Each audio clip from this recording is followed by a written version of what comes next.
আমরা আজকে সাবজেক্ট এই জিনিসটা কি, সাবজেক্টের বাংলা হচ্ছে কর্তা। এখন প্রশ্ন হচ্ছে যে প্রথম প্রশ্নটা সাবজেক্ট কাকে বলে। তো আমরা প্রথমে শিখলাম যে সাবজেক্টের বাংলা হচ্ছে কি কর্তা। তার মানে এটা যদি আমরা এইভাবে সংজ্ঞায়িত করি, বাক্যে যে কাজ করে, অর্থাৎ কোনো একটা বাক্যে যে কাজ করবে তাকেই মূলত কি বলা হবে, সাবজেক্ট বা কর্তা।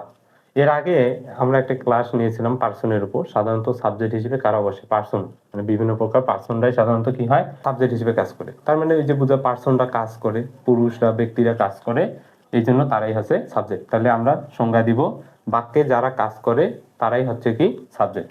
এখন দ্বিতীয় প্রশ্ন হচ্ছে যে সাবজেক্ট কত প্রকার। সাবজেক্ট হচ্ছে দুই প্রকার। কাজের উপর নির্ভর করে সাবজেক্ট কয় প্রকার, দুই প্রকার। একটা হচ্ছে যে অ্যাক্টিভ সাবজেক্ট, আর একটা হচ্ছে কি সাবজেক্ট, প্যাসিভ সাবজেক্ট। একটা অ্যাক্টিভ সাবজেক্ট আর একটা কি সাবজেক্ট, প্যাসিভ সাবজেক্ট। আচ্ছা, আমরা দুইটা কোশ্চেন বুঝতে পারছি। এখন তৃতীয় নম্বর কোশ্চেনটা হচ্ছে যে এক্সাম্পল, মানে উদাহরণ যদি আমরা দিই কিভাবে আমরা বুঝতে পারবো অ্যাক্টিভ সাবজেক্ট, প্যাসিভ সাবজেক্ট। তো এটা এটা বোঝানোর আগে তোমরা ভয়েস এই জিনিসটা শুনে আসো। ভয়েস কয় প্রকার, অ্যাক্টিভ ভয়েস আর একটা কি প্যাসিভ ভয়েস। ওই লজিকটা থেকে এখানে আসছে মূলত, অ্যাক্টিভ ভয়েস আর একটা কি প্যাসিভ ভয়েস। অ্যাক্টিভ ভয়েস কখন, যখন সাবজেক্ট নিজেই কাজ করে।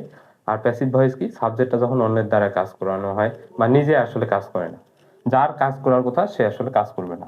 আমি একটা যদি উদাহরণ লিখি, আই প্লে ফুটবল, তারপর যদি আমি লিখি football is played by me.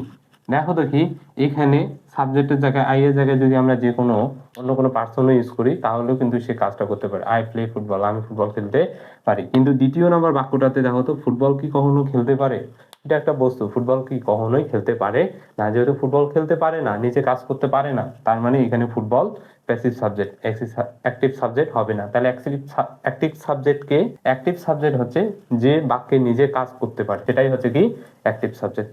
এরকম উদাহরণ আমরা আমাদের দৈনন্দিন জীবনে অনেক কিছু পেয়ে থাকি। আশা করি সাবজেক্ট এই জিনিসটা তোমরা খুব সহজেই বুঝতে পারছো।